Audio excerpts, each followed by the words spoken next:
Marami siguro pa sa atin na hindi nakakaalam nun. Yung kunyari, ginamit natin yung motor natin ng mahabang oras, nag-iinit ng gusto yung makina. Tapos pagdating natin sa location, bigla na lang natin papatay yung makina, diba? Tapos paparada na natin yung motor. So ito konting tip lang to. Ako si Yani, dating kusinero, ngayon naging isang full-time dog breeder. Hilig ko ang magluto, ganoon din ang pag-aalaga ng mga aso.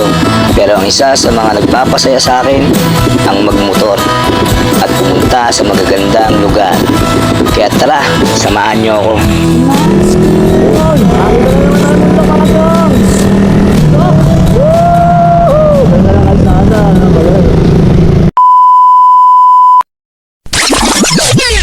Pero oops, teka, may bago tayong racket ngayon. Dahil isa na tayong ganap na MC Taxi Rider. Kaya tara, samahan nyo ako sa biyahe ko. So, susunduin natin yung pang-apat na bukyaw natin. Bukyaw!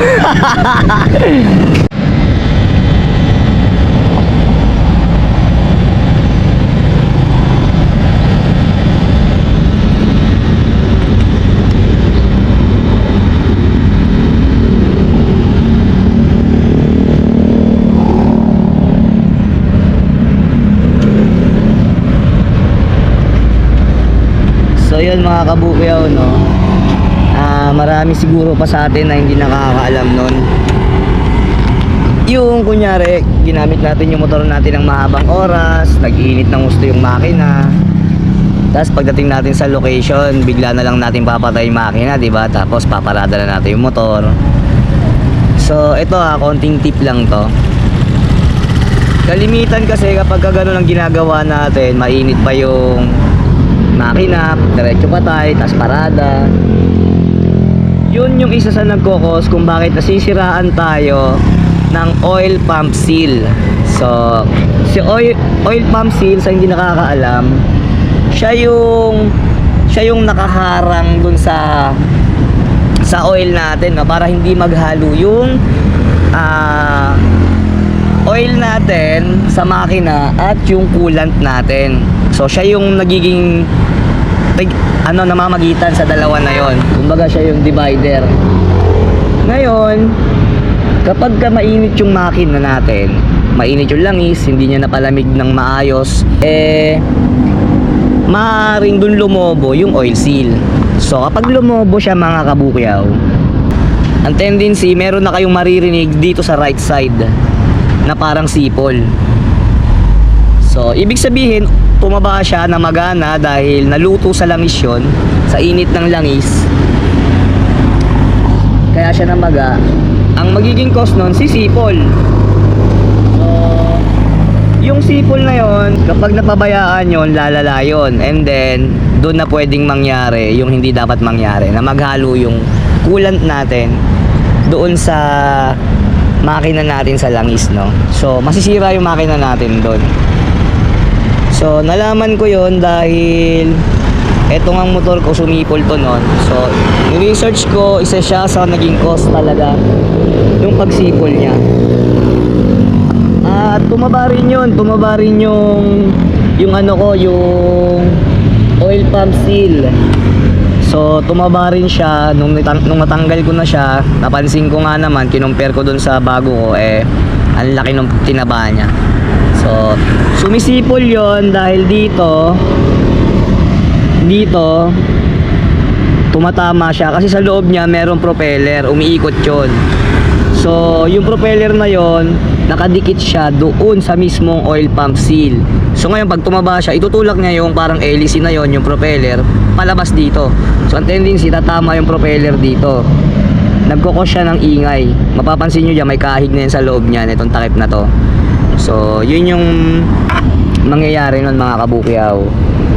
So eto, napalitan ko na to, ako na rin mismo nagpalit, may tools naman ako. And then inaral ko na lang sa kung gusto nyo panoorin, kung sakaling nangyari na sa inyo yan at balak nyo mag DIY, kayo na mismo magpapalit, i-ready nyo lang yung mga gamit. Tapos try nyo na lang din hanapin dyan sa in-upload ko dyan sa video natin. Hanapin nyo lang dyan, scroll nyo lang yan dyan. Etong taon lang naman na yun nangyari, 2025. So I think last February March ko napalitan yon. So doon lang, hanapin nyo lang yun doon. Dominic Kingyani, putik, Kingyani na naman. Naalala nyo yung yun nga palang nakakapanood na sa motor ko dati, no? Yung carb. Kingyani kasi pangalan nun before. So ito, Kingyani pa rin na yung pangalan ko kasi wala pa akong ibang maisip na yung pangalan sa kanya. So magkakulay sila, red black din. Favorite color ko kasi yan, red black na may halong mga puti.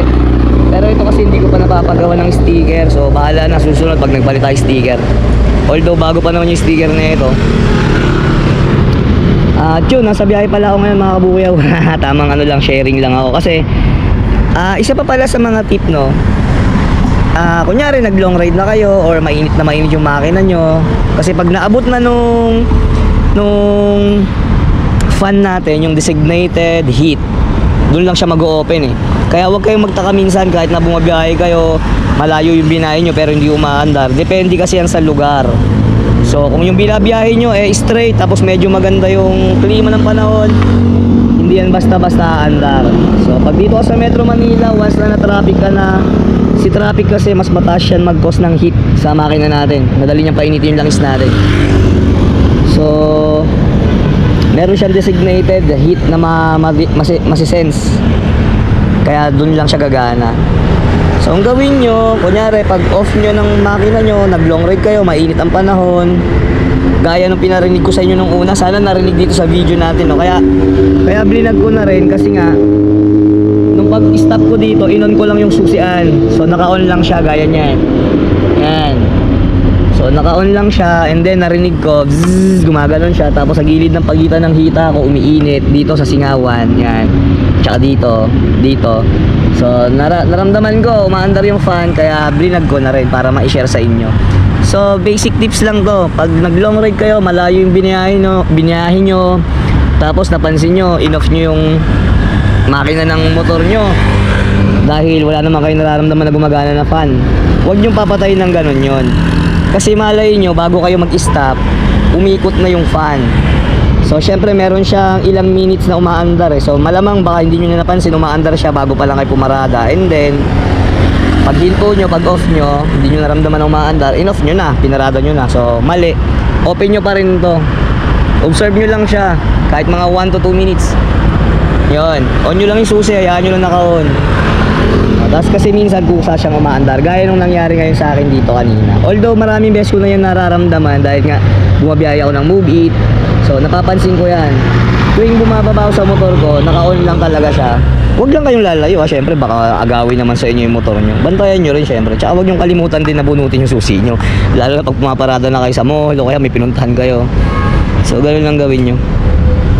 So yun, sana may natutunan kayo dun sa simpleng tip natin. Wala rin kasi ako ma-vlog, sakto. Nagkaroon pa ako ng content, no. So yun nga, nakaano na ako ngayon, nakakuha na ako ng incentives ngayon. Nakuha ko yung 10 rides which is 200 pesos from 5 AM to 10 AM. So petics na ako ngayon mga kabukyaw. Nag-aantay na lang ako ng papasok sa akin. Pauwi na ako. Time check 11:31. So goods na ako, pauwi na ako nito. So ayan, naka-set destination na ako. Ayan, fighting towards SM Fairview. So ayan, nandito tayo ngayon sa Chendisitas. Dito tayo nag-drop ng muling pasahero natin sa may Transcom. Ayan. So dito to sa Pasig. So yun lang mga kabukyaw. Maraming salamat sa tumapos ng video na to.